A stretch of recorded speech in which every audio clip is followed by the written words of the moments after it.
London, April 1817. The parish of St. Bartholomew stood in the industrial shadows of the city, where coal smoke stained the buildings black and poverty clung to every corner like a persistent fog. Inside the modest charity house, Georgiana Rose Fletcher knelt beside a makeshift cot, cradling a child consumed by fever against her chest, as she murmured soft reassurances the boy was too young to comprehend. At 22 years of age, she had learned to find purpose in service, to measure her worth not by the ballrooms she would never enter, but by the lives she might touch with gentle hands and a compassionate heart. The door opened behind her, admitting a draught of cold April air and the measured footsteps of gentlemen unused to such humble surroundings. Georgiana did not turn, too absorbed in coaxing a few drops of willow bark tea between the child's cracked lips. She had grown accustomed to the parade of wealthy patrons who came to observe the charitable works they funded from a safe distance, their fine clothes and perfumed handkerchiefs protection against the reality of suffering they preferred to imagine rather than witness. What she could not have known was that Nicholas Henry Cavendish, Earl of Stratford, had stopped mid-stride the moment his eyes found her. Something in the tender curve of her shoulders, the infinite patience in her movements, the way she held that sick child as if he were an inestimable treasure in all of England, struck him with a force that rendered him suddenly immobile. If stories of impossible love and the courage to defy an empire move your heart, subscribe now and join us on this journey. Nicholas had accompanied his mother on this visit, a quarterly penance of charity, to one of the many charities patronized by the Earl of Stratford's family, a duty he performed with the detached efficiency of a man whose thoughts were always elsewhere. In 6 months he would marry Princess Sophia of Hanover, a union arranged to strengthen political ties between England and the German states. It was a match of convenience and necessity, approved by the Prince Regent himself, and Nicholas had accepted it with the resignation of a man who understood that personal desires were sacrifices aristocrats were expected to make. Yet, watching this unknown young woman tend to the sick child with such evident devotion, Nicholas felt something stir within him that he had believed long resigned to slumber. She looked up then, perhaps sensing the weight of his gaze, and their eyes met across the crowded room. Georgiana saw a tall gentleman in his early 30s, dressed in the finest cloth she had ever witnessed, his dark hair slightly disheveled, as if he had been running his hands through it. His face was chiseled and remote in the manner of his class, but it was his eyes that arrested her attention.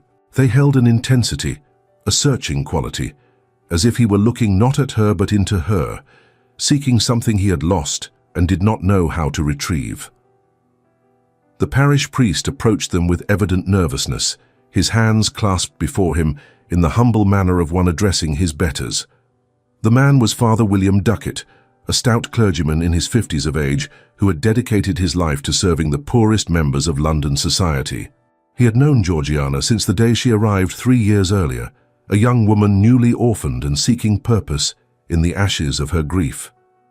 "My lord," Father Duckett said, his voice carrying the slight tremor of anxiety that always accompanied interactions with the aristocracy. "May I present Miss Georgiana Fletcher, one of our most devoted volunteers. Miss Fletcher, this is the Earl of Stratford, whose family has been most generous to our humble parish." Georgiana rose carefully, settling the now sleeping child back onto his cot with a tenderness that did not go unnoticed by Nicholas. She curtsied as deeply as her worn dress would allow, keeping her eyes lowered, as was appropriate for one of her station addressing a man so far above her. The fabric of her gown, a simple grey muslin that had been mended more times than she could count, whispered softly as she moved. "My lord," she murmured, her voice soft but clear. "Your family's generosity has saved countless lives. We are deeply grateful." "How long have you served here, Miss Fletcher?" Nicholas asked, surprised by the steadiness of her voice, the quiet dignity she maintained, despite her obviously humble circumstances. 3 years, my lord," Georgiana replied, "since my parents passed and I found myself in need of purpose." "And you have found it here among the sick and suffering?" Georgiana raised her eyes to meet his then, and Nicholas saw in their grey depths a conviction that stirred a sharp discomfort within him. They were remarkable eyes, he realized, the color of storm clouds over the sea, framed by dark lashes that made them appear even more luminous in the dim light of the charity house. "I have found it in service to those who need it most, my lord," she said. "There is no greater privilege than to ease suffering where one finds it." Nicholas felt his mother's hand on his arm, drawing him away to continue their tour of the facility. The Dowager Countess of Stratford was a formidable woman in her 60s. Her bearing was rigidly correct despite her years, her face set in the perpetual expression of dignified reserve that came from a lifetime at the pinnacle of society. She had accompanied her son on this charitable visit, as was her custom, believing firmly that the aristocracy had obligations to those less fortunate, though she preferred to fulfill those obligations from a comfortable distance. A profound restlessness took root the moment he had seen Georgiana kneeling by that child's bedside. As they moved through the charity house, Nicholas's eyes searched and lingered repeatedly at the young woman, who had returned to her patient with the same focused attention she had shown before their interruption. He listened with half an ear as Father Duckett enumerated the parish's needs, the number of orphans they sheltered, the medical supplies they required, the challenges of feeding so many mouths with limited resources. The tour continued through narrow corridors that smelled of carbolic soap and illness, past rooms filled with cots, where other sick children lay in various states of recovery. They saw the small kitchen where volunteers prepared simple meals, the storeroom where donated clothing and blankets were kept, the cramped office where Father Duckett maintained his records of births and deaths, admissions and departures. It was a world entirely removed from the gilded drawing rooms and ballrooms Nicholas inhabited, yet it felt more real to him than anything he had experienced in months. 3 days later, Nicholas returned to St. Bartholomew's parish alone, claiming a need to inspect the renovations his family's donation would fund. The priest was delighted, though clearly surprised by such personal attention from a patron of the Earl's standing. Nicholas endured another tour of the facilities, this time paying genuine attention to the conditions and the work being done, but his eyes searched constantly for a glimpse of familiar grey eyes and gentle hands. He found her in the garden behind the charity house, a modest plot where Georgiana was teaching a group of older orphans to tend vegetables. The garden was perhaps 30 feet square, carved out of what had once been a neglected courtyard, now transformed into neat rows of planted beds separated by narrow paths of packed earth. She wore the same worn dress she had worn on his first visit, her hair pulled back in a simple bun that revealed the elegant line of her neck. Nicholas stood at the garden gate, watching as she knelt in the dirt beside a young girl of perhaps 10 years, demonstrating the proper depth to plant seed potatoes. "You must be gentle but firm," Georgiana was saying, her hands guiding the child's smaller ones. "The earth will nurture what you give it care, but you must show it respect. Tend them with patience and love, and they will grow strong." The simple wisdom in her words moved Nicholas more than any sermon he had heard in St. James's Chapel. He cleared his throat, and Georgiana looked up, her expression shifting from surprise to concern as she recognized him. "My lord," she said, rising quickly and brushing dirt from her hands onto her apron. "We did not expect you. Is something amiss with the renovations?" "Not at all," Nicholas assured her, suddenly aware of how irregular his presence must seem. "I merely wish to see more of the work your parish accomplishes. My mother spoke so highly of what she witnessed during our visit." It was not entirely a lie, though Nicholas knew his true motivation had nothing to do with his mother's opinions. The Dowager Countess had indeed commented favorably on the cleanliness of the facility and the evident dedication of the volunteers, but she had not mentioned the young woman with grey eyes who seemed to illuminate the dim charity house with her presence. "Would you show me your garden, Miss Fletcher?" he asked, gesturing to the neat rows of planted beds. "I confess I know very little of such practical matters." Georgiana hesitated, clearly uncertain of the propriety of such a request, but Father Duckett had appeared at Nicholas's shoulder, beaming with approval at the Earl's interest. "Of course, Miss Fletcher," the priest said. "Show his lordship our progress. We are most proud of the improvements you have made here." Over the following weeks, Nicholas found excuses to return to St. Bartholomew's parish with a frequency that began to raise eyebrows among his own household. His valet, a discreet man named Morrison who had served the Stratford family for 20 years, noted the Earl's unusual interest in charitable works, but said nothing. The household staff whispered among themselves, speculating about their master's sudden dedication to philanthropy, but none dared question him directly. Nicholas told himself he was being thorough in his oversight of the family's charitable works, that his engagement to Princess Sophia did not preclude him from taking personal interest in the well-being of the less fortunate. He told himself many things, but the truth was simpler and more dangerous. He was falling in love with Georgiana Fletcher. It happened gradually and then all at once, in the way of all-consuming passions that burn slowly before erupting into flame.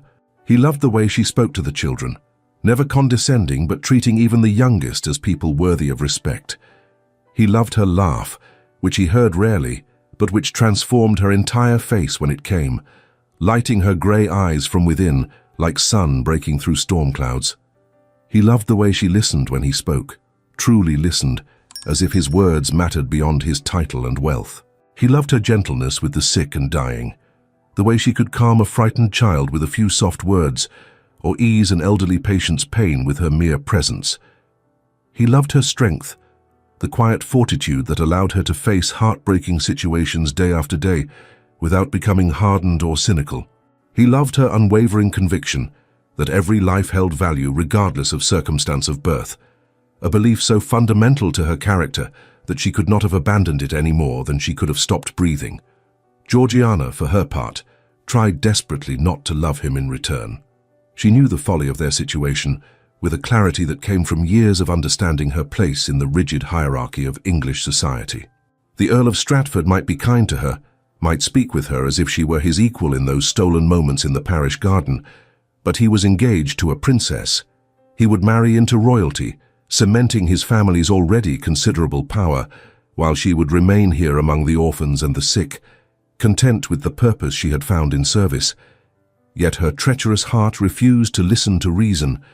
She found herself waiting for his visits, her pulse quickening at the sound of his voice in the entrance hall. She noticed everything about him, the way he pushed his hair back when he was thinking, creating that slight dishevelment that made him look younger and less formal. She noticed the rare smile that softened the aristocratic angles of his face, transforming him from the remote lord into someone warm and approachable. She noticed the gentleness in his hands when he helped her lift a heavy bucket or carry supplies, the way his fingers would linger just a moment longer than strictly necessary.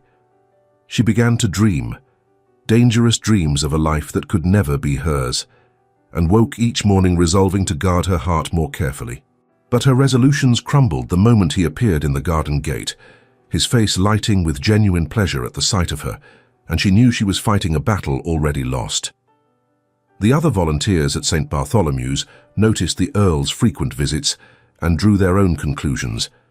Mrs. Martha Whittington, a widow who had worked at the parish for 15 years, took it upon herself to warn Georgiana about the dangers of forming attachments to men so far above her station.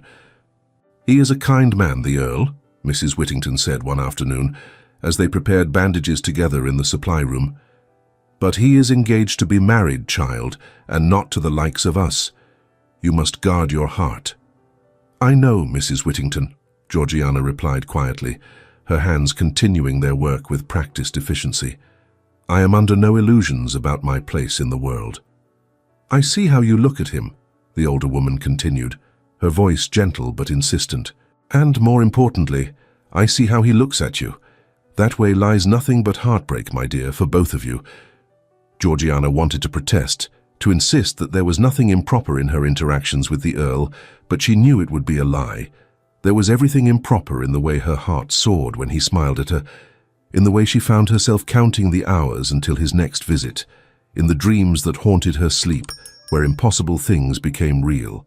It was on a warm May afternoon, nearly 6 weeks after their first meeting, that the careful dance Nicholas and Georgiana had been performing finally came to its inevitable conclusion. The morning had begun with the usual arduous routine at St. Bartholomew's parish. Georgiana had risen before dawn in the small room she rented, in a boarding house 3 streets away, a cramped space under the eaves that she could barely afford on the modest stipend Father Duckett managed to provide from the parish funds. She had dressed in her usual grey gown, pinned her dark hair into its customary bun, and walked through the waking streets of London to begin her day's work. By mid-afternoon, she had tended to 24 patients, helped prepare meals for the orphans, and spent an hour teaching the older children their letters. She was tired in the bone-deep way that came from constant labor, but it was a good tiredness, the kind that came from knowing one had spent the day in meaningful service. She had retreated to the garden for a few moments of respite, kneeling beside a bed of herbs to check for signs of the aphids that had been plaguing the mint plants. The May sun was warm on her back, and the air carried the mixed scents of growing things and distant coal smoke, the perpetual perfume of London. She did not hear Nicholas approach, so absorbed was she in her work. It was only when his shadow fell across the herbs that she looked up and found him standing there, still dressed in his riding clothes, as if he had come directly from Hyde Park. His expression was troubled, his eyes holding a turbulence she had never seen before. "My lord," she said, rising quickly and brushing dirt from her hands. "I did not hear you arrive." "Georgiana," he said, and the use of her given name, spoken in that low, urgent voice, sent a shiver through her despite the warmth of the day. "May I speak with you, privately?" She should have refused, she should have insisted on a chaperone, should have reminded him of propriety and her place. Instead, she found herself nodding and following him to the far corner of the garden, where a small bench sat beneath the apple tree, its branches just beginning to show the first blush of blooms.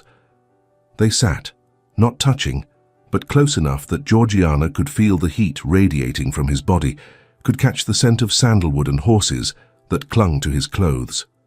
For a long moment, Nicholas said nothing, simply staring at his hands clasped before him, as if searching for the right words. "Miss Fletcher," he began, then stopped and shook his head. "Georgiana, may I call you Georgiana?" She froze, her hands stilling in her lap, understanding that something was shifting between them, a sacred declaration that could not be retracted once acknowledged. "My lord, I do not think that would be proper," she said quietly, not looking at him. "Nothing about what I feel for you is proper," Nicholas replied, his voice rough with emotion he could no longer contain. "I have tried, God knows I have tried, to be sensible, to remember my obligations, my engagement, my duty to my family and to England. But Georgiana, I cannot seem to remember any of it when I am near you." "Pray do not utter such sentiments," Georgiana whispered, her voice breaking. Tears began to burn behind her eyes, threatening to spill over. "You are bound to Princess Sophia. You will marry her in a few months. Your honor demands you fulfill your duty to the crown." "And if I do not wish to?" Nicholas asked, turning to face her fully. "If I told you that every moment I spend away from you is torment, that I lie awake at night thinking of your voice, your laugh, the way you care for those children as if they were your own, what would you say then?" Tears spilled down her cheeks regardless. She had known this moment would come, had both dreaded and longed for it, but now that it was here, she found herself unprepared for the violence of her own emotions. "I would say that you are speaking of follies, my lord," she said, her voice barely above a whisper. "I am nobody. The daughter of a country vicar with no family, no dowry, no connections. You are an earl, engaged to a princess. The Prince Regent himself approved your match. To break such an engagement would be political suicide. Your family would never forgive you. Society would destroy you." "I know all of this," Nicholas said urgently, reaching out to take her hands in his own. His touch sent electricity through her, warm and vital and utterly forbidden. He continued, the intensity of his voice a palpable force. "I have thought of nothing else for weeks. I have examined every angle, every consequence. I have consulted with my solicitors, spoken to trusted advisors, calculated the political and social costs, and still I come back to the same truth. I love you, Georgiana. I have loved you since the moment I saw you holding that sick child, as if he were the most important person in the world. I love your compassion, your strength, your complete disregard for the artificial hierarchies that govern the rest of us. I love you, and I cannot marry another woman while knowing that you exist." "You do not know what you are saying," Georgiana said desperately, pulling her hands from his and standing abruptly. She moved away from the bench, putting distance between them as if that might somehow make this conversation less real. "This is madness. You have spent too many weeks in this place, away from your own world. When you return to your townhouse, to your responsibilities, you will remember who you are and who I am, and you will see how impossible this is." "Then let me prove otherwise," Nicholas said, rising to face her. "Let me break this engagement. Let me court you properly in the open, before God and society. Let me show you that my love is not a passing fancy, but the truest thing I have ever felt." "And when the Prince Regent withdraws his favor?" Georgiana challenged, turning to face him with tears streaming down her face. "When your family disowns you, when society closes its doors to you, what then, my lord? Will your love sustain you when you have lost everything?" "It will have to," Nicholas said simply, and the quiet certainty in his voice shook her more than any passionate declaration could have. "Because I cannot live a lie any longer. I cannot stand at an altar and promise myself to Sophia when every part of my being belongs to you. I would rather be ruined and honest than celebrated and false."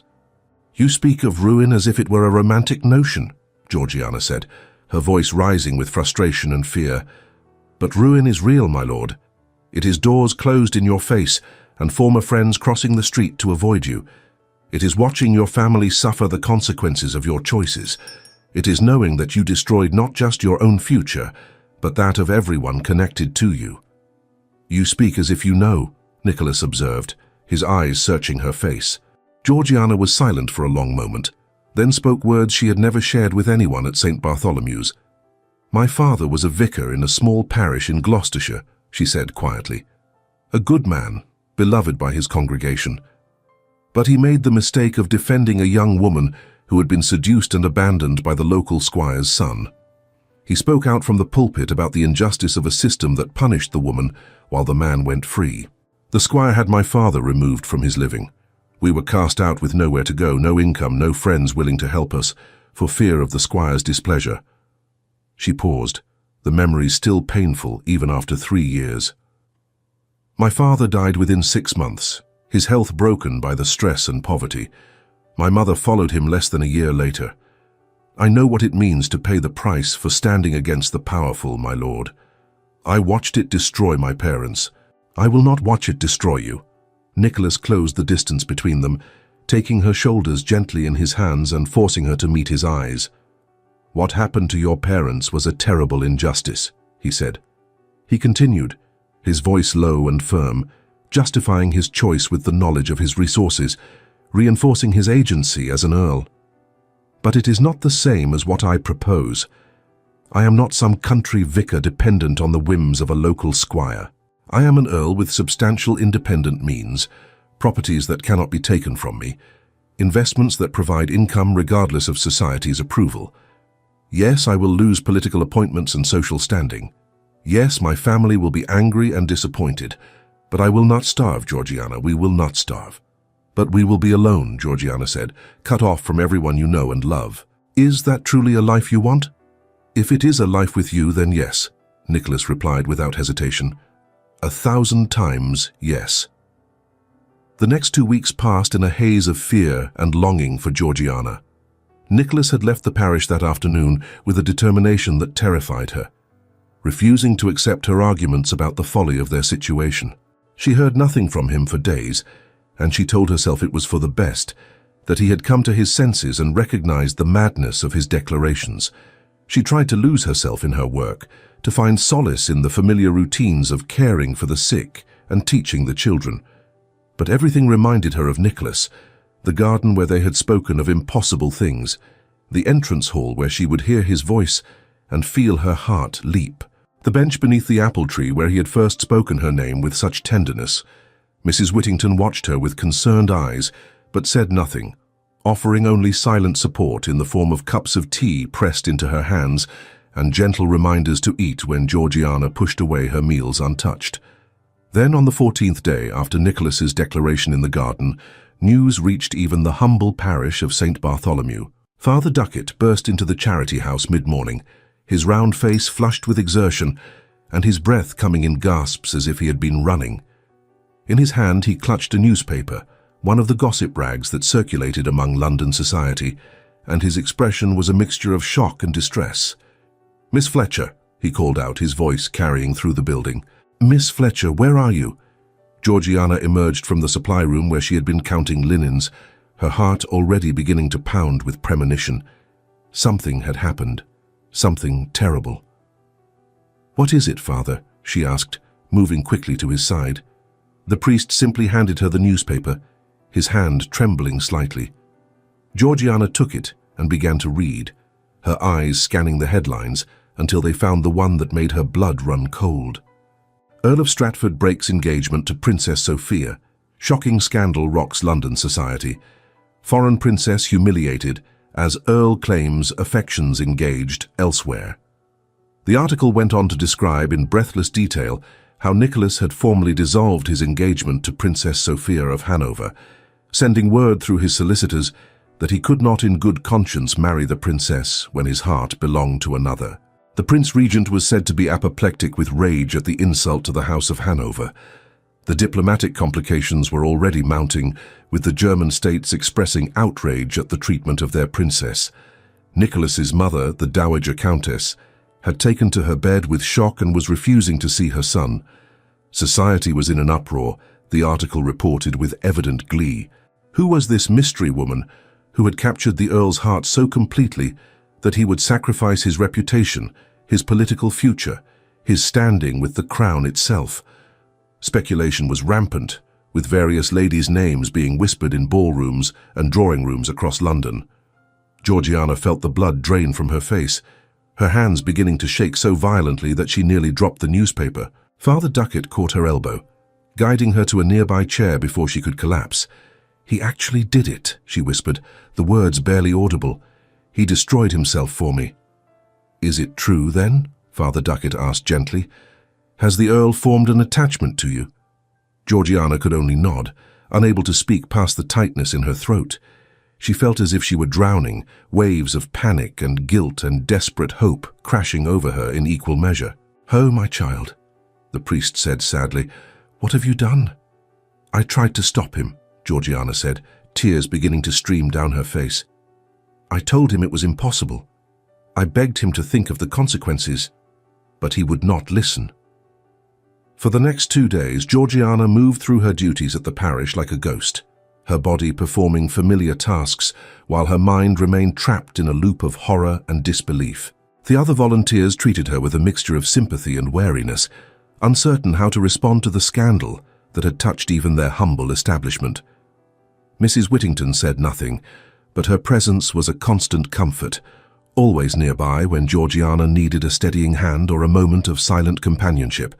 The newspapers continued their frenzied speculation, each edition bringing new theories about the mystery woman and new details about the fallout from Nicholas's decision.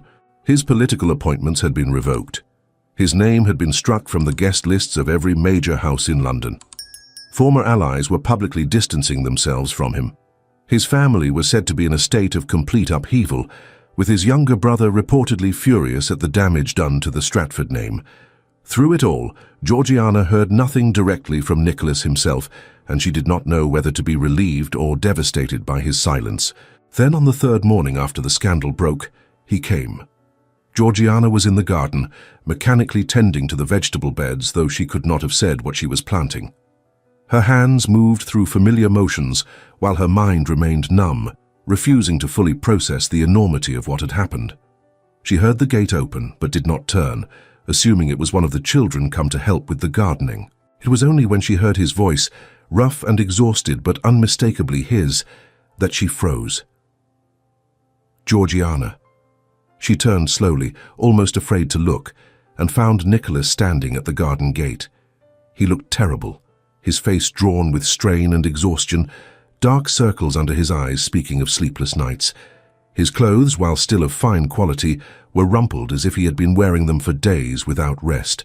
But his eyes, when they found hers, were blazing with an intensity that took her breath away. "Walk with me," he said simply, offering his arm. "Please." Georgiana should have refused. She should have sent him away, told him she wanted nothing to do with the ruin he had brought upon himself. Every rational part of her mind screamed that this was madness, that nothing good could come from this association. But she could no more deny him than she could stop her own heart from beating. She rose on trembling legs, brushed the dirt from her hands with movements made clumsy by emotion, and placed her hand on his offered arm. She felt him tense at her touch, as if her acceptance had been uncertain, and then relaxed slightly as they began to walk. They left the parish grounds and walked through the narrow streets of the neighborhood, Nicholas, heedless of the stares his presence drew. A gentleman of his obvious quality did not frequent these poor areas, and their passage attracted attention from shopkeepers and street vendors alike.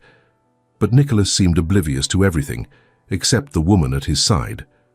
He led her to a small church, St. Mary's, tucked away on a quiet lane several streets from the parish. It was a modest building, its stone walls blackened by years of coal smoke, its windows narrow and high. Nicholas pushed open the heavy wooden door and drew Georgiana inside the cool shadowed interior of the church. The church was empty, silent except for the distant sounds of the city filtering through the thick walls. Candles flickered on the altar, their light creating pools of golden warmth in the surrounding darkness. The air smelled of beeswax and incense and old stone, familiar scents that spoke of centuries of prayer and devotion. Nicholas led her to a pew near the front and turned to face her, taking both her hands in his. For a long moment he simply looked at her, his expression a mixture of exhaustion and determination, and something that looked almost like fear. "I have broken my engagement," Nicholas said without preamble, his voice echoing softly in the empty church. "The Prince Regent has revoked his favor. My mother refuses to speak to me. My father's former associates have withdrawn their political support. My brother has written me a letter, expressing his disappointment and anger at the damage I have done to the family name. Society is tearing apart my character and speculating madly about your identity, though I have revealed nothing that would expose you to their cruelty." "Why?" Georgiana asked, though she knew the answer, needed to hear him say it again. Her voice was barely a whisper, trembling with emotion. "Why would you do this?" Nicholas raised one hand to cup her face gently, his thumb brushing away a tear that had escaped down her cheek. "Because my heart belongs to you," he said simply. "Because I looked at the life that lay before me, a life of duty and political maneuvering and loveless union, and I could not bear it. Because you have shown me what it means to live with purpose, to measure one's worth not by title or position, but by the good one does in the world. Because I would rather be ruined with you than celebrated with anyone else." "You have lost everything," Georgiana whispered, fresh tears streaming down her face.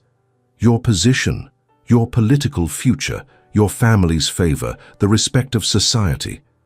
How can you not regret this?" "I regret only the pain I have caused others," Nicholas said honestly. "I regret hurting Sophia, who deserved a loving husband. She is a good woman, and she did not deserve to be humiliated in this way. I regret disappointing my mother, who had such hopes for this match, who saw in it the culmination of years of careful planning and social maneuvering.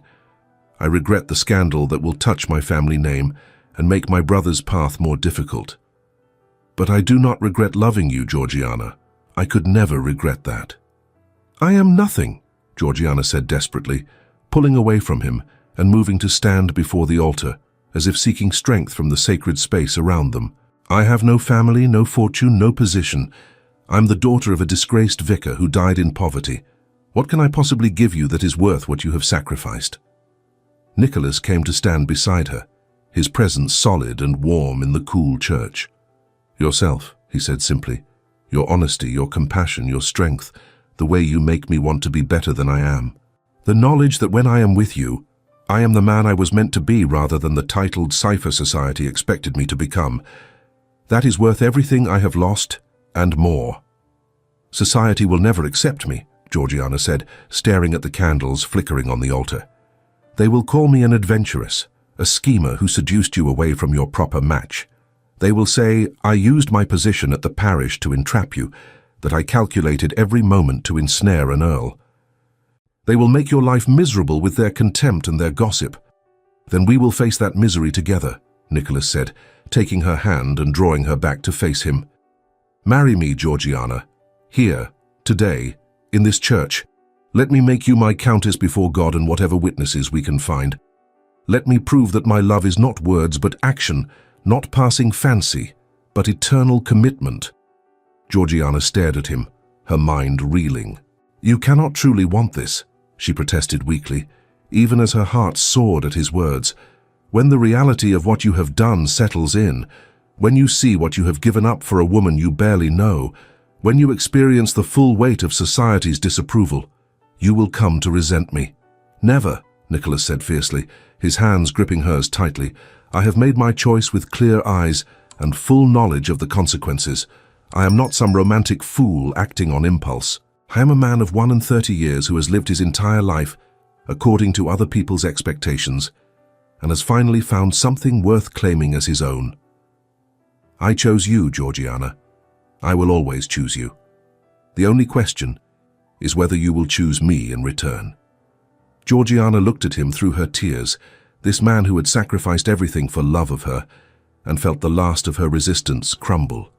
It was madness. It was impossible. It defied every rule of society and sense. But it was also the deepest truth she had ever known. "Yes," she whispered. "God help me, yes." The words had barely left her lips before Nicholas pulled her into his arms, holding her so tightly she could barely breathe. She felt his heart pounding against her chest, felt the tremor that ran through his body, and realized that despite all his certainty, he had not been entirely sure she would accept him. They stood like that for a long moment, simply holding each other in the quiet church, while the candles flickered and the distant sounds of London continued beyond the thick stone walls. Then Nicholas pulled back, his hands framing her face, as he looked into her eyes with such intensity it was almost painful. "I need to find a priest who will marry us," he said. "It may take some time. The scandal has made many clergy nervous about being associated with me. But I will find someone." As if summoned by his words, a door at the side of the church opened, and an elderly priest emerged, his white hair gleaming in the candlelight. He was a thin man with kind eyes, dressed in simple black vestments, and he moved with the careful deliberation of advanced age. "I could not help but overhear," the priest said, his voice carrying the slight accent of Ireland. "And if I may say so, I have been waiting for someone to ask. I am Father Dominic O'Brien, and I would be honored to perform the ceremony." Nicholas turned to face the priest, his expression wary. "You know who I am? You know what I have done?" "I know that you are a man who chose love over duty," Father O'Brien replied with a gentle smile. "And that is always a choice worthy of respect.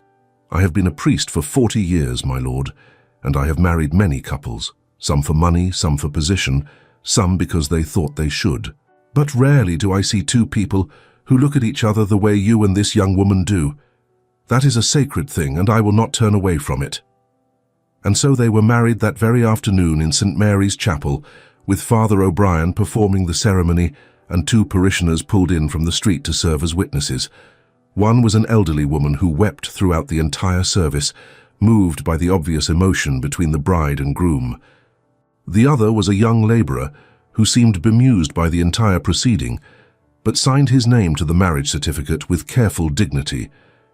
It was nothing like the grand society wedding Nicholas would have had with Princess Sophia. There was no elaborate ceremony at St. James's Chapel with the Prince Regent in attendance, no hundreds of titled guests in their finest clothes, no musicians or elaborate flowers or wedding breakfast that would be talked about for seasons to come. Instead, there was simplicity and sincerity. Georgiana, in her worn grey dress, her only adornment the roses Nicholas had somehow procured, their pink petals soft against the plain fabric. Nicholas, in his rumpled clothes, his hair pushed back from his forehead, his eyes never leaving her face. Father O'Brien's gentle Irish voice leading them through the ancient vows, the two witnesses watching with expressions of wonder and sympathy. When Nicholas slid the simple gold band onto her finger, Georgiana felt tears stream down her face. The ring was warm from his pocket, solid and real against her skin, physical proof that this impossible thing was actually happening.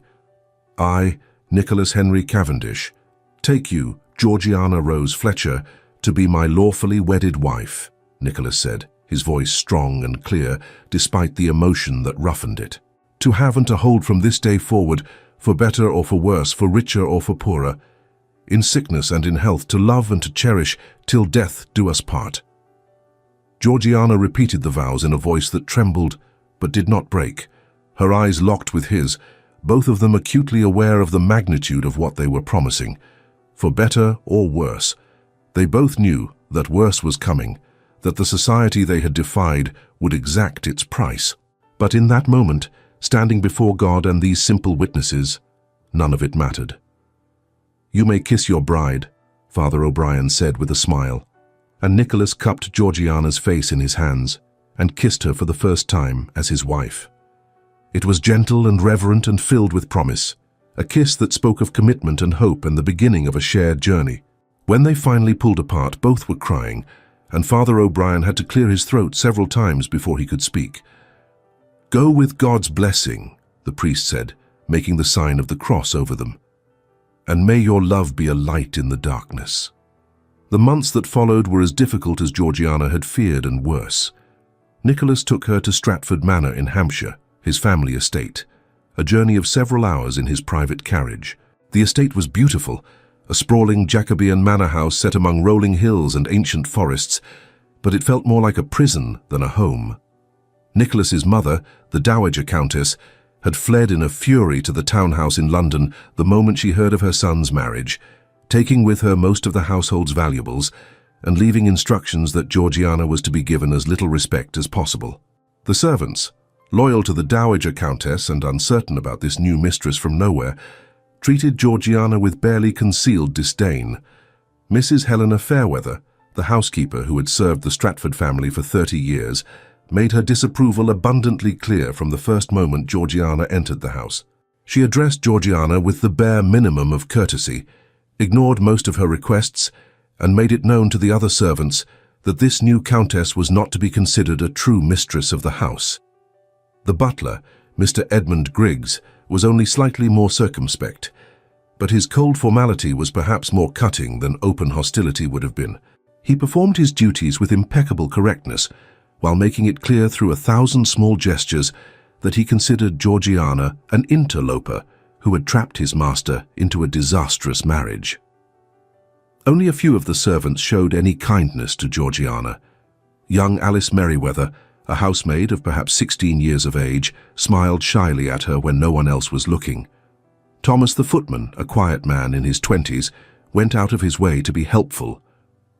And Mrs. Sarah Morton, the cook, prepared special dishes for Georgiana's meals even when Mrs. Fairweather tried to countermand her orders. Society's response was even more brutal than the household's coldness. The Ton closed ranks against them, a wall of aristocratic disapproval that no amount of Nicholas's previous social standing could breach. They were not invited to any events. Their names were struck from guest lists. Former friends crossed the street rather than acknowledge them. The gossip rags had a field day when Georgiana's identity finally became known. They published increasingly wild and insulting theories about how she had ensnared the Earl, painting her as everything from a scheming adventuress to a common prostitute who had used her position at the charity house to trap a wealthy patron. One particularly vicious article described her as a calculating harlot who had deliberately placed herself in the Earl's path, knowing that a man of his charitable nature would be moved by her performance of compassion. Another suggested that she had been trained by a shadowy network of social climbers who specialized in entrapping wealthy men. The speculation about her past was equally cruel. Some articles claimed she was the illegitimate daughter of a nobleman, using her charitable work to gain revenge on the society that had rejected her. Others suggested she had been a governess, dismissed for inappropriate behavior with her employer. One particularly creative piece claimed she was actually a former actress who had decided to aim higher than the stage could provide. Nicholas bore it all with a stoic dignity that broke Georgiana's heart. She watched as he lost political appointments he had held for years, positions that had given meaning and purpose to his life beyond mere social standing. She watched as former allies abandoned him, men who had called him friend for decades, suddenly finding themselves too busy to respond to his correspondence. She watched as the life he had known crumbled around them, and though he never complained, never expressed regret, she could see the toll it took. He grew quieter, more withdrawn. Sometimes she would find him standing at the windows of Stratford Manor, staring out at the Hampshire countryside, with an expression of such sadness that it made her chest ache. At night, when he thought she was asleep, she could hear him pacing their bedchamber, his footsteps a restless pattern on the floorboards. Georgiana tried to be a good wife, to provide comfort and support in the face of their shared ostracism. But she could not escape the crushing guilt that came from knowing she was the cause of his suffering. Every door closed in his face, every former friend who cut him, every political opportunity lost, was a direct result of his choice to marry her. It was 6 months into their marriage on a cold November evening when the first frost had begun to silver the grass outside Stratford Manor that Georgiana reached her breaking point. She found Nicholas in the library, as had become his habit in recent weeks. He spent hours there each day surrounded by books, the beginnings of a new purpose taking shape, reading or writing or simply staring into the fire. When she entered, he looked up with a smile that did not quite reach his eyes. "I cannot do this anymore," Georgiana said without preamble, her voice breaking. "I cannot watch you suffer because of me." Nicholas rose immediately, crossing to her side with concern etched on his face. "Georgiana, what are you saying?" "I am saying that I was wrong to marry you," she said, tears streaming down her face. "I am saying that my presence in your life has brought you nothing but pain and loss. I am saying that perhaps an annulment could be obtained, some way to undo the damage I have caused." "No," Nicholas said fiercely, taking her shoulders in his hands. "We are not having this conversation." "But look what I have cost you," Georgiana cried. "Your political career, your family, your place in society, everything you worked for your entire life, gone because of me." "Gone because of my choice," Nicholas corrected. "Never forget that, Georgiana. I chose this, I chose you, and I would choose you again every day for the rest of my life." "But you are miserable," Georgiana insisted. "Do not try to hide it from me. I see you staring out the windows. I hear you pacing at night. You have lost everything that mattered to you." "I have lost things that I thought mattered," Nicholas said, his voice softening. "But Georgiana, listen to me. Those things, those political appointments and social invitations and superficial friendships, they were never what truly mattered. They were the scaffolding of a life, not the life itself. Do you know what truly matters? This. Us. The fact that I wake each morning next to a woman who makes me want to be better than I am. The knowledge that I am living according to my conscience rather than society's demands. That matters. That is real." "But you are not happy," Georgiana whispered. "I am not content with how we are living," Nicholas admitted. "You are right about that. I am not content to hide away in this manor house while society celebrates its victory over us. I am not content to let them define us by our scandal rather than our actions. But that is not the same as regretting my choice to marry you. That I will never regret." "Then what do we do?" Georgiana asked. "How do we live in a world that has closed every door against us?" Nicholas was quiet for a long moment, his hands still resting on her shoulders, his eyes thoughtful. "We open our own doors," he said finally. "We stop trying to regain what we have lost and start building something new, something better, something that matters." It was Georgiana who refused to accept their exile as permanent, who saw in their situation not just disaster, but opportunity. She had spent 3 years serving in a parish for the poor, learning that the most effective way to change hearts was through action rather than words. If society would not accept her on the basis of her marriage to Nicholas, she would earn their acceptance through the force of her compassion and the evidence of her character. With what remained of Nicholas's fortune, the portion his mother could not control as it came from investments in his own name, Georgiana established a charitable foundation unlike any London had seen before. She called it the Stratford Foundation for the Welfare of the Poor, and she poured into it all the knowledge she had gained from her years at St. Bartholomew's Parish, combined with the resources of an earl's wife and the determination of a woman with everything to prove. Her first project was to establish a school for orphans, but not the grim workhouses where children learned only to labor and obey. She created a genuine school where they were taught to read and write and cipher, where they learned trades that could support them with dignity rather than mere survival. She hired teachers, real teachers with training and dedication, and paid them well enough that they could focus on their work rather than constantly seeking other employment. She established hospitals for the sick poor, bringing in trained physicians and insisting on cleanliness and proper treatment regardless of the patient's ability to pay. She studied the latest medical texts, consulted with progressive doctors who were willing to work with her despite the scandal surrounding her name, and implemented standards of care that were revolutionary for the time. She created apprenticeship programs to give young people from impoverished backgrounds the skills to support themselves with dignity. She convinced craftsmen and merchants to take on poor youths as apprentices, using the foundation's resources to cover the costs that usually prevented such opportunities. She followed up with each apprentice, ensuring they were being treated fairly and receiving proper training. And she did it all in the most public way possible, forcing society to see her not as a schemer who had seduced an earl, but as a woman of genuine compassion and tireless dedication. Nicholas stood beside her through all of it, attending every charity event, every fundraising appeal, supporting her vision even as London society continued to shun them. He used his connections with merchants and bankers, men who cared more about practical results than social scandal, to secure funding and support. He wrote articles for progressive publications, using his title and education to draw attention to the plight of the poor and the need for systemic change. Together, they became a force that society could not ignore, no matter how much it might wish to. It took time. Months stretched into a year, then 2.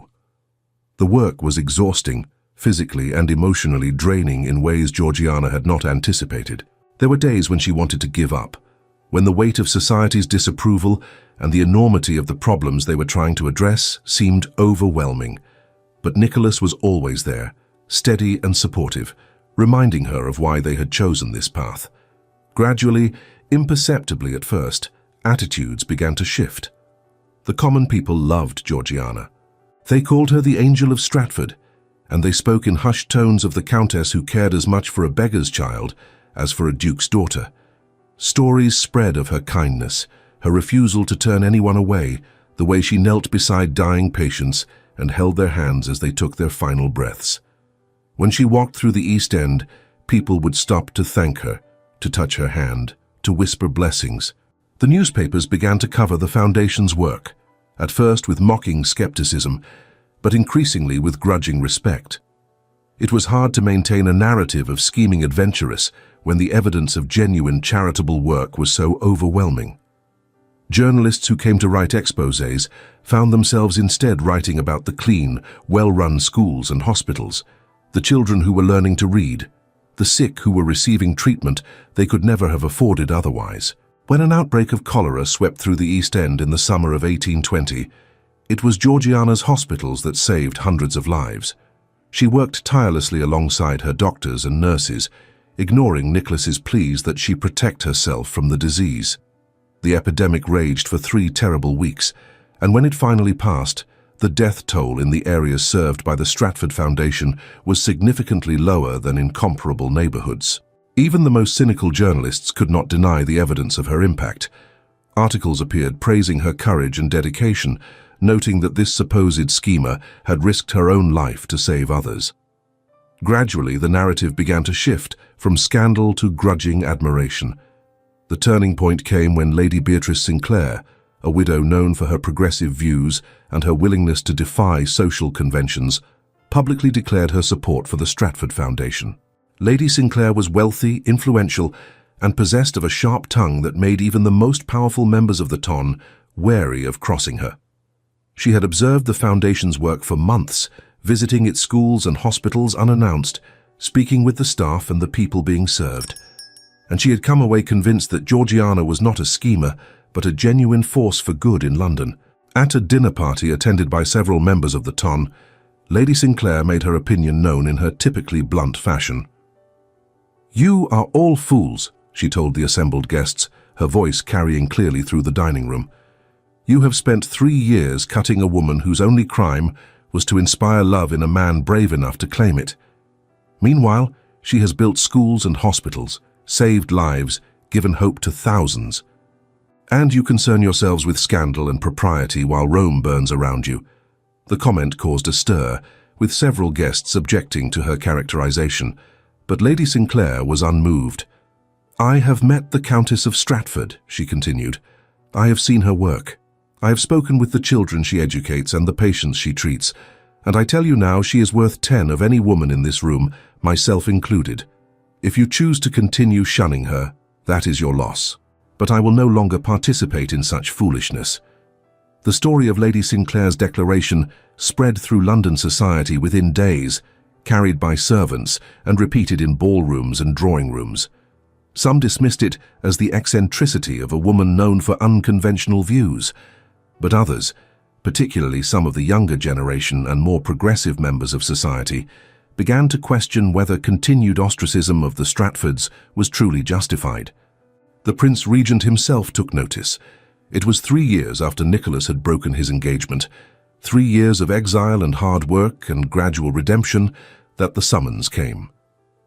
A royal messenger arrived at Stratford Manor, bearing a letter sealed with the royal crest, requesting the pleasure of the Earl of Stratford and his Countess at a private audience at St. James's Palace. Nicholas and Georgiana travelled to London with a mixture of hope and trepidation. The Prince Regent was famously capricious, and there was no guarantee that this audience would bring anything but further humiliation. But they had learned to face adversity together, and they entered the palace side by side, dressed in their finest clothes, but prepared for any outcome. The Prince Regent received them in a small antechamber rather than the throne room, a subtle signal that this was to be a personal rather than formal audience. He was a large man in his mid-50s, his face florid and his manner imperious, but his eyes held a surprising sharpness as he studied them. Nicholas and Georgiana both bowed and curtsied deeply, the proper obeisance to royalty, and waited for the Prince Regent to speak. "Lord Stratford," the Prince Regent said without preamble, his voice carrying the particular accent of the upper aristocracy, "you created quite the scandal 3 years ago." "I am aware, Your Royal Highness," Nicholas replied, his voice steady. "I can only apologize for any embarrassment my actions caused to the Crown." "Embarrassment," the Prince Regent repeated, a strange note in his voice that might have been amusement. "Yes, there was certainly that.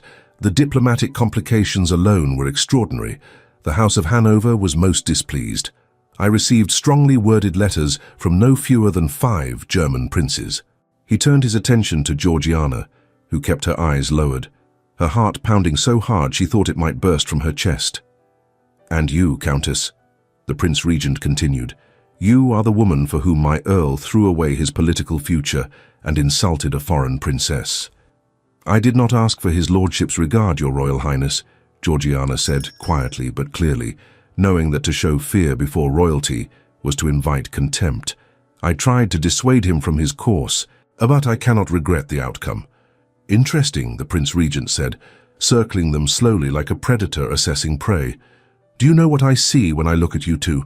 I see a man who chose love over duty and a woman who has worked tirelessly to prove herself worthy of that choice.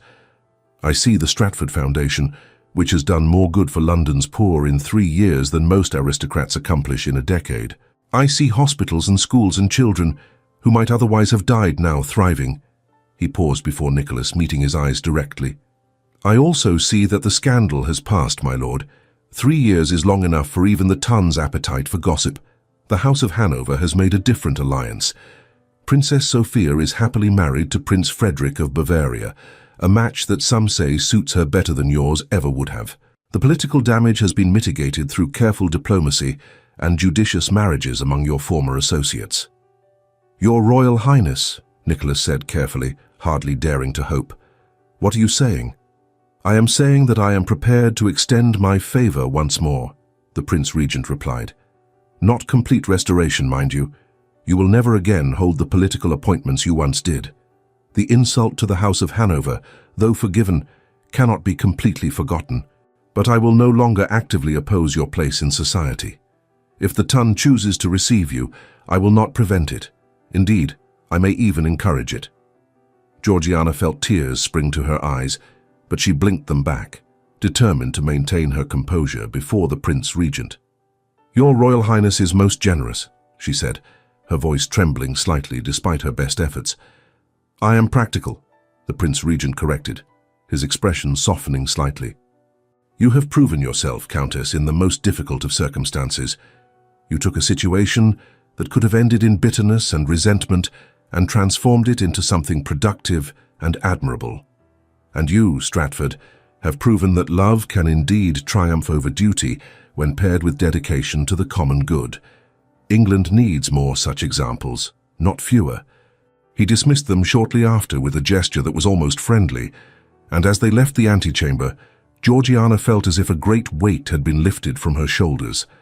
The Prince Regent's favor was not everything, but it was something.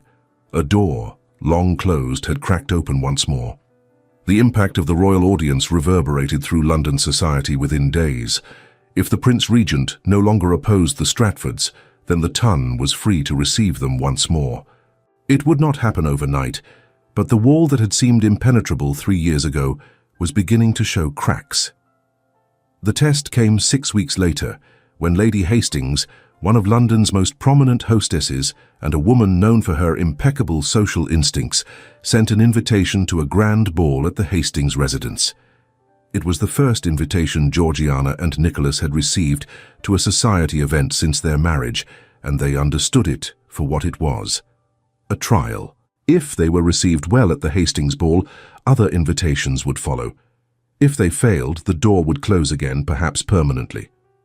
Georgiana stood before the mirror in her dressing room at Stratford Manor the evening of the ball, studying her reflection with a critical eye.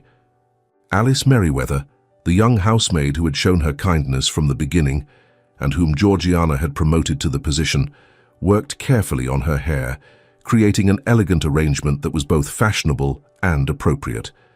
She wore a gown of deep blue silk, the finest she had ever owned, cut in the latest fashion with a modest neckline and elegant lines that flattered her figure. The fabric had cost more than Georgiana had earned in a year at St. Bartholomew's parish, and she had initially balked at the expense, but Nicholas had insisted, arguing that she needed to look every inch the Countess if she was to face London society on its own terms. Her only jewellery was her mother's pearl necklace, her only inheritance simple but elegant against the blue silk. Her hands, which had once been rough from work at the parish, had softened somewhat over 3 years, though they would never have the pampered smoothness of ladies who had never worked. She looked every inch the Countess she had become, but she could not shake the memory of the girl in the worn dress kneeling in the dirt of St. Bartholomew's garden. "You are beautiful, my lady," Alice said softly, making a final adjustment to a curl. "They will see that tonight."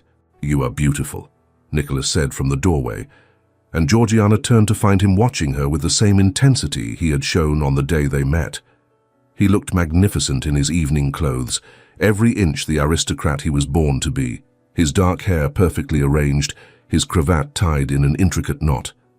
"You have always been beautiful, but tonight you are luminous." "I am terrified," Georgiana confessed, rising from her dressing table to face him. "What if all our work has been for nothing?"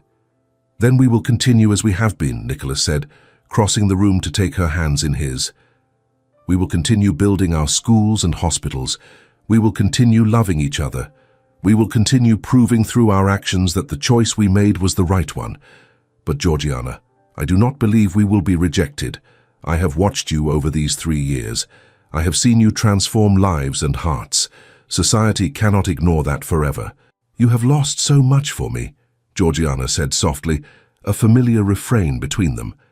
"Your political career, your mother's affection, years of your life spent in social exile. Do you ever regret it? Truly?" "Never," Nicholas said fiercely, pulling her close. "Not once, not for a single moment. These 3 years with you have been more meaningful than all the years that came before. You have taught me what it means to live with purpose, to measure success not by position or power, but by the good we do in the world. You have made me a better man, Georgiana. How could I ever regret that?" The Hastings ball was everything Georgiana had imagined and feared.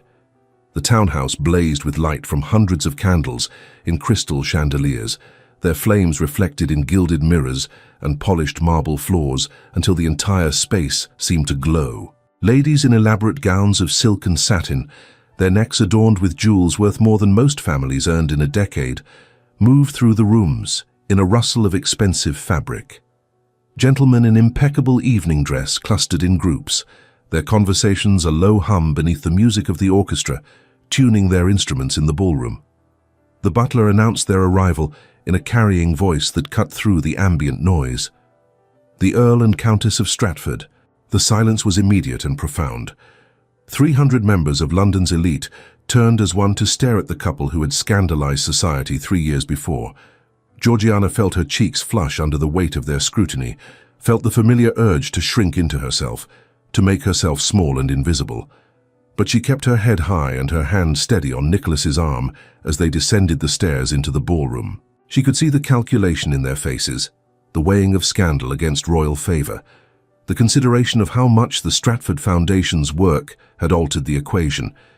She could see curiosity, skepticism, lingering disapproval, and in a few faces, something that might have been sympathy or respect.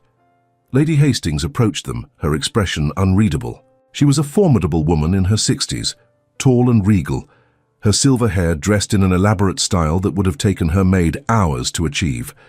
She was a leader of society whose approval or disapproval could make or break a social reputation, and Georgiana had heard stories of her cutting wit and exacting standards.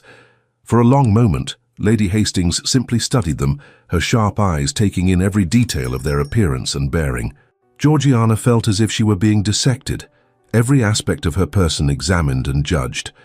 She forced herself to meet Lady Hastings's gaze directly, to stand with dignity rather than cowering under the scrutiny. Then Lady Hastings smiled, and the tension in the room eased fractionally. "Lord Stratford," Lady Hastings said, her voice carrying in the quiet.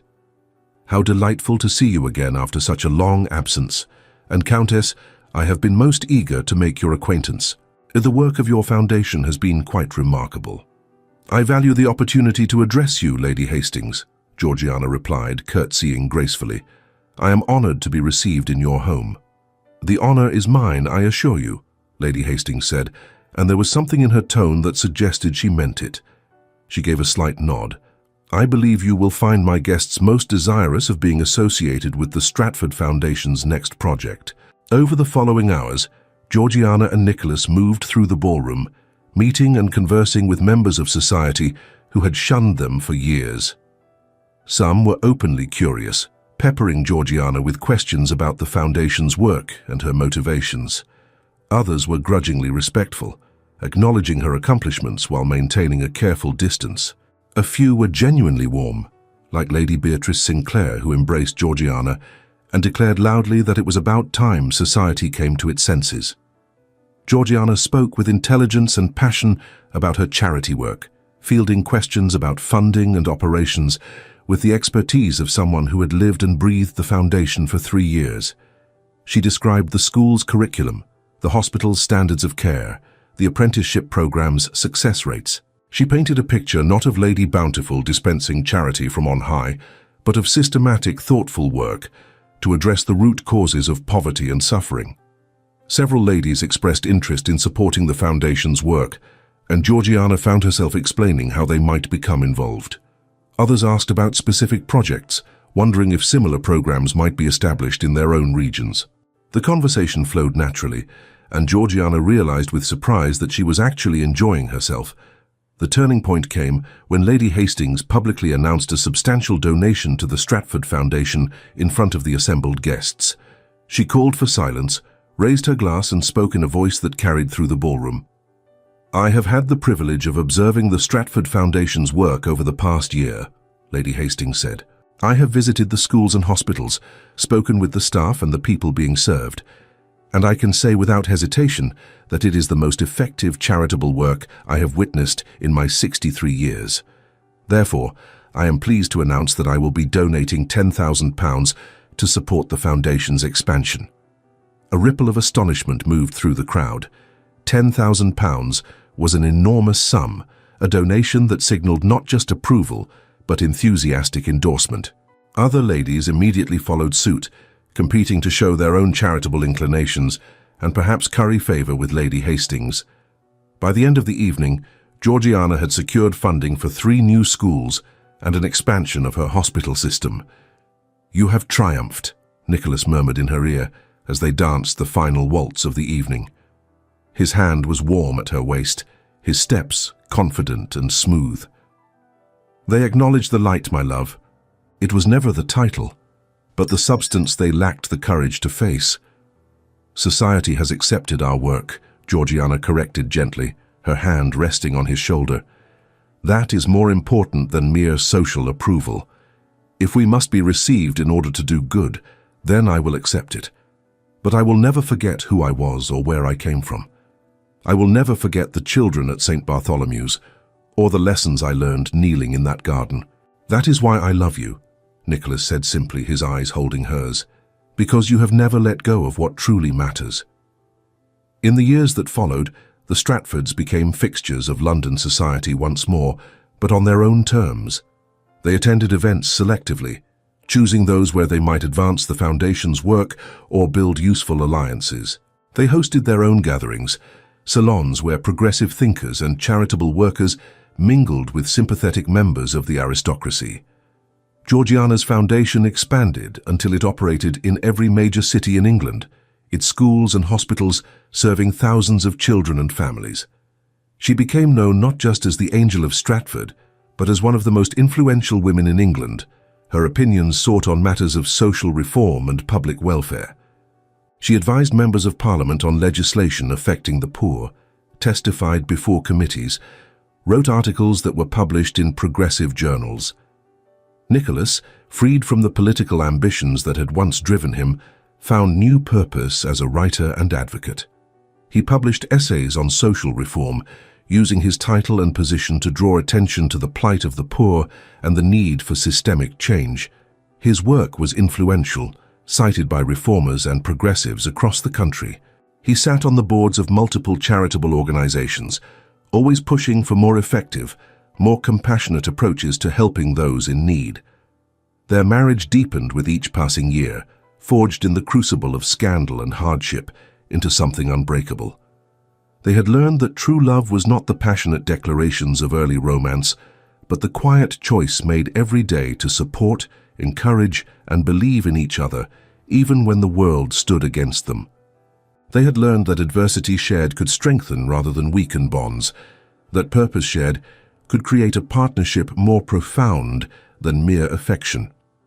Nicholas's mother, the Dowager Countess, eventually softened her stance, though it took 5 years and the birth of her first grandchild to fully reconcile her to the marriage. She attended family gatherings with stiff formality at first, but gradually her interactions with Georgiana became warmer, more genuine. She never quite apologized for her initial rejection, but she acknowledged in her own way that she had been wrong. 13 years after their wedding in St. Mary's Chapel, Georgiana stood on the terrace of Stratford Manor, watching the sunset paint the Hampshire countryside in shades of gold and crimson. The manor house had become a true home over the years, no longer the hostile fortress it had been when she first arrived. The servants respected her now, some genuinely fond of her, others at least accepting of her authority. Inside the house, she could hear the laughter of their 3 children. William was 11, named for Nicholas's father, who had died 2 years after their marriage without ever reconciling with his son. Charlotte was 8, named for Georgiana's mother, and little Thomas was 5, named for no one in particular, but simply because they both loved the name. Their children, evidence of a love that had created not just a family but a legacy of compassion and service, were being raised with an understanding of their privilege and their responsibility, taught from an early age that position brought not just rights, but obligations. They spent time at the Foundation's schools and hospitals, learning to see the poor as fellow human beings rather than abstract objects of charity. Nicholas joined her on the terrace, slipping an arm around her waist and pulling her close. He was 44 now, threads of silver appearing in his dark hair, lines at the corners of his eyes that came from laughter and concentration rather than worry. But his eyes still held the same intensity they had shown the day they met in St. Bartholomew's parish. "Do you remember when I first saw you?" Nicholas asked, his voice soft in the gathering dusk. "Kneeling beside that sick child, caring for him as if he were a prince rather than an orphan." "I remember," Georgiana said, leaning into his embrace. "I remember thinking you looked out of place, a fine gentleman in a poor parish. I never imagined that gentleman would turn my entire world upside down. I thought you were the most beautiful thing I had ever seen," Nicholas confessed. "Not beautiful in the way society defines it, but beautiful in the way saints are beautiful in paintings, filled with grace and purpose, and an inner light that made everything else seem dim by comparison." "You gave up everything for me," Georgiana said, as she had said countless times over their years together. "Your position, your political future, your family's favor. I still struggle to comprehend the magnitude of that sacrifice." "It was no sacrifice," Nicholas replied, as he always did. "It was the first truly important choice I ever made. Every decision before that had been driven by duty or expectation, or the need to maintain my position. Choosing you, choosing love, choosing to live according to my conscience rather than society's demands, that was the moment I became the man I was meant to be." "Our daughter asked me about the scandal today," Georgiana said. She had heard from one of her tutors about how we married, about the broken engagement and the years of exile. She wanted to know if it had been worth it. "And what did you tell her?" "I told her that advantages are borrowed, not possessed, and that we must use them wisely while we have them," Georgiana said. "I told her that her father had been given every advantage of birth and position, and he had the courage to risk it all when he saw a greater purpose. I told her that love is not just a feeling but a choice, a commitment to build something meaningful together even when the world stands against you." "She will remember that," Nicholas said. "Our children will carry forward what we have begun. The foundation will continue long after we are gone. The schools and hospitals we built will serve generations yet unborn. That is our true legacy, not my title or your charitable reputation, but the lives we have touched and the futures we have made possible." They stood in silence for a long moment, watching as the last rays of sunlight faded from the sky and the first stars appeared in the darkening blue above. Inside the house, their children called for them, eager to share some discovery or accomplishment before bedtime. The world continued around them, full of need and opportunity, challenge and joy. Georgiana thought of the girl she had been 13 years ago, kneeling in the dirt of a parish garden, believing herself to be nobody of importance. She thought of the impossibility of their love story, the scandal and hardship they had endured, the slow, painful process of building a life together against the weight of society's disapproval. And she thought of this moment, standing on the terrace of their home with the man she loved, their children safe inside, their life's work flourishing around them. "I would do it all again," she said suddenly, looking up at Nicholas. "Every moment of hardship, every year of exile, every sacrifice. I would do it all again for this, for you, for the life we have built together." "As would I," Nicholas said, bending to kiss her forehead gently. 1,000 times over, without hesitation or regret. "You are my greatest adventure, Georgiana, my greatest triumph, my profoundest blessing." The stars emerged one by one in the darkening sky above Stratford Manor, silent witnesses to a love that had defied empire and survived scandal, a love that had transformed not just 2 lives but thousands, a love that proved what Nicholas had declared 13 years earlier in a simple church on a quiet London lane. That true love, freely chosen and steadfastly maintained, was worth any sacrifice, could overcome any obstacle, and would endure long after the whispers of society had faded into forgotten history. Thank you so much for journeying with us through this tale of courage and impossible love. If this story of sacrifice and redemption touched your heart, please like, subscribe, and share it with someone who believes in the power of love to transform lives. Your support helps us continue bringing these stories of hope and resilience to life.